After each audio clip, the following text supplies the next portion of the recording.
Century পূরণের পরও দায়িত্বশীল ব্যাটিং চালিয়ে যান মুশফিকুর রহিম। ফলে প্রথম ইনিংসে পাকিস্তানের গড়ে রানের পাহাড় টপকে যায় বাংলাদেশ। উল্টো লিড নিতে শুরু করে টাইগাররা।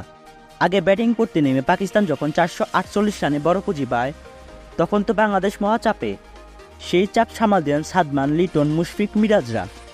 নিজেদের প্রথম ইনিংসে 6 উইকেট হারিয়ে 448 রান তুলতেই ইনিংস ঘোষণা করেন পাকিস্তান।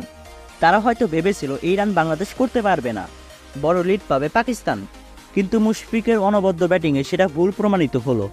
চতুর্থ দিনের প্রথম সেশনেই সেঞ্চুরি করেন মুশফিক। এরপর দ্বিতীয় সেশনে তার ঠান্ডা মাথায় ব্যাটিং পাকিস্তানকে টপকে এনে দেন লিডের স্বাদ।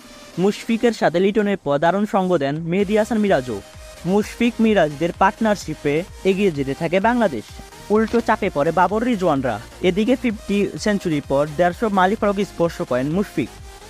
ইতিহাস গড়ে পাকিস্তানের মাটিতে বাংলাদেশের হয়ে সর্বোচ্চ রানের ইনিংসটি এখন তারই দখলে।